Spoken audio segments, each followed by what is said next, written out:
13,000 feet below the surface of the Pacific Ocean, in total darkness. Something impossible showed up in a scientist's data. Oxygen levels inside a sealed chamber on the seafloor weren't dropping, they were rising, tripling in just 2 days.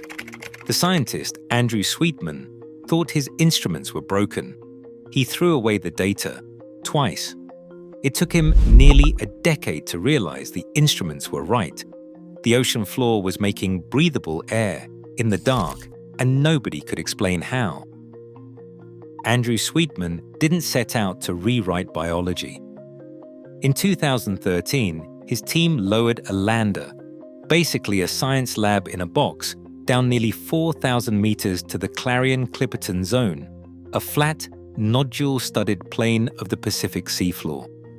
The mission was routine: seal off a patch of mud and measure how quickly the oxygen inside got eaten up by microbes. But the numbers came back upside down. Oxygen wasn't dropping. It was climbing, tripling in fact. Sweetman stared at the data and did what any careful scientist would do. He blamed the gear. Sensors get quirky, pressure can play tricks. He tossed the data and recalibrated everything, but the anomaly wouldn't die. Over the next decade, the pattern kept reappearing. 25 chamber deployments spread across multiple expeditions and sensor types all pointed the same way. Oxygen inside the sealed chambers would rise far above the background, sometimes more than 3 times higher, over just 48 hours. He tried everything to rule out contamination. Mercury chloride, a chemical lethal to nearly all microbes, was added to some chambers. Even then, the oxygen kept climbing, as if the rocks themselves were breathing. Each new test made the puzzle sharper.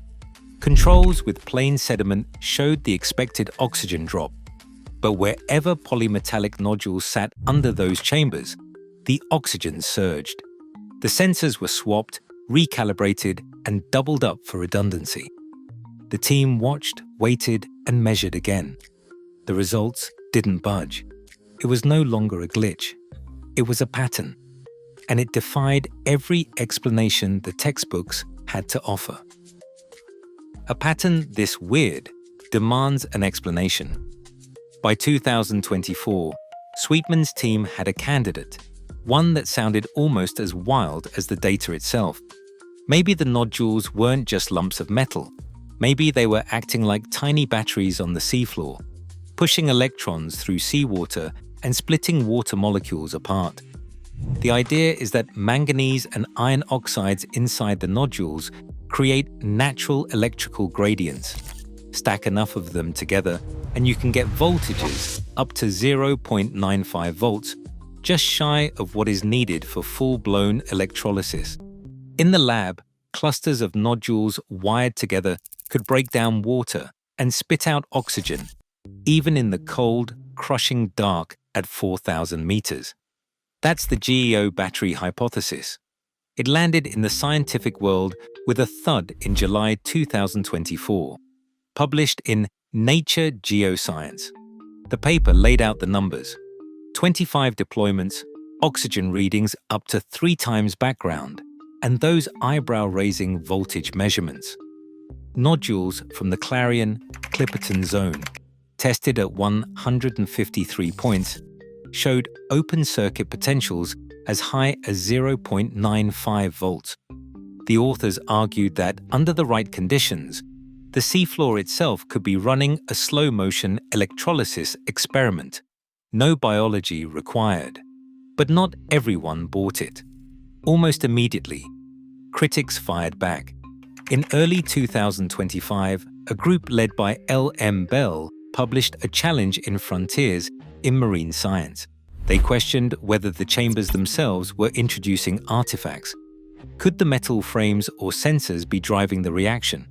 Was the mercury chloride truly killing every microbe, or just most?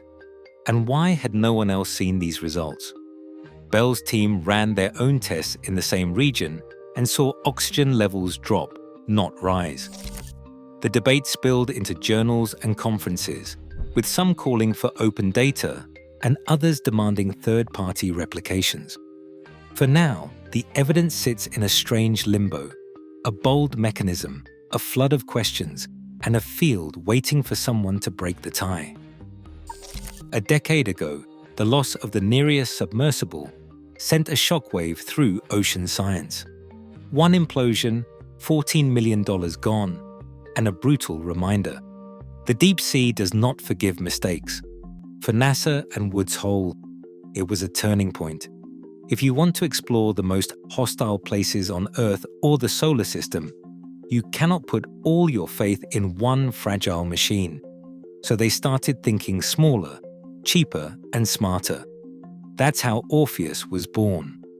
Just 250 kilograms, about the size of a kayak, but packed with the same kind of navigation tech that landed Perseverance on Mars.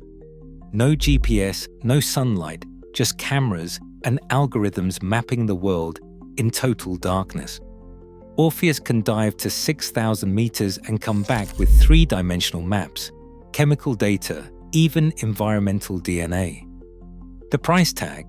Less than $200,000. Lose one, send another. The whole design is built around redundancy and autonomy. If something fails, the mission does not die with it. NASA's Jet Propulsion Lab took that philosophy even further with SWIM, a fleet of 5-pound snake-like robots, each one able to swim and sense on its own.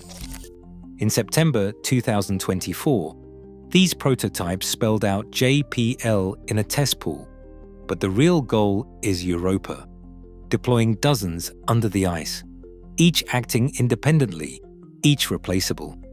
It is a CubeSat mindset, but underwater. No single point of failure, no million-dollar heartbreaks.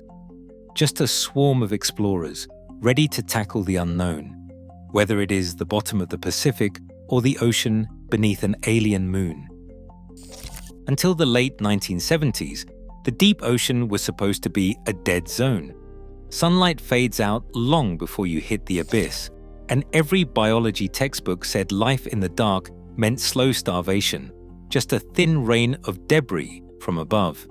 Then, in 1977, a submersible called Alvin dropped to the Galapagos Rift and stumbled on something that should not exist: hydrothermal vents gushing hot, chemical-rich water.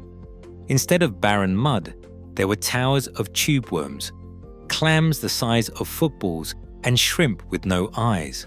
No sunlight, no problem.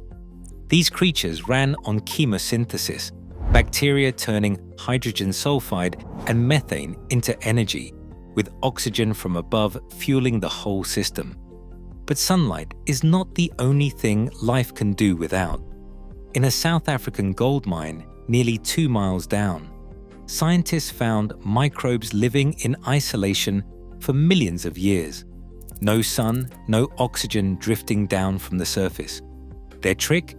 They survive on the chemistry of rock and water, splitting molecules apart using radiation from uranium in the stone. One species, Desulforudis audaxviata, gets by on hydrogen and sulfate, making a living out of what looks like nothing at all. These discoveries forced a rewrite of the rules. Life, it turns out, is stubborn. It can build entire ecosystems from raw chemistry, thriving in places that should be impossible. If rocks on the seafloor are really generating oxygen, it would fit right in with this pattern, a new kind of fuel for the deep, and maybe a missing piece in the story of how life endures where the sun cannot reach. 16 companies now hold licenses to mine the Clarion, Clipperton zone, each one eyeing the same polymetallic nodules that could be rewriting the rules of biology. The rush is not subtle. Corporate survey ships crisscross the deep Pacific, mapping out claims that stretch across 1.3 million square kilometers, an area bigger than France, all for metals like cobalt, nickel, and manganese. These nodules are worth billions of dollars on the electric vehicle market. But down here, they are more than just ore. Nearly half of all deep-sea creatures in this region depend on them, including sponges, worms, microbes, and species found nowhere else on Earth. When test mining started in the 1980s, the scars it left behind were supposed to heal quickly. They did not. Decades later, those tracks are still barren. Bacteria have not returned. The seafloor where nodules were stripped is a dead zone. Every new mining plan risks wiping out not just habitats, but possibly the very oxygen source that stunned Sweetman's team. The push for profit is moving faster than the science, and the clock is ticking. 32 nations have drawn a line in the sand. They want a moratorium, a global pause on deep-sea mining in the Clarion Clipperton zone. The reason is not just about protecting rare sponges or unseen worms. It is about the risk of erasing the only natural laboratory where the rules of oxygen, and maybe life itself, are being rewritten before our eyes. The nodules at the center of this mystery are not just rocks. They might be the only evidence on Earth that oxygen can be made in total darkness, with no biology required. If mining ships scrape them away, the chance to answer some of the biggest questions in science could vanish with them. This is not just a local fight. For NASA scientists, the abyssal plain is a stand-in for Europa's ocean or the hidden seas of Enceladus. What happens in the Pacific has echoes across the solar system. If these nodules really do produce oxygen abiotically, it means the chemical spark for life could flicker in places we never thought possible. The call for a moratorium is not just about saving habitats. It is about giving NASA and science a chance to catch up before the evidence is gone forever. Right now, oxygen is rising where sunlight never reaches, 4,000 meters down, in sealed chambers atop nodule fields we barely understand. As mining plans accelerate, the mystery deepens. If the impossible is happening on our own seafloor, what else are we missing? The ocean's last secrets aren't waiting, they are vanishing.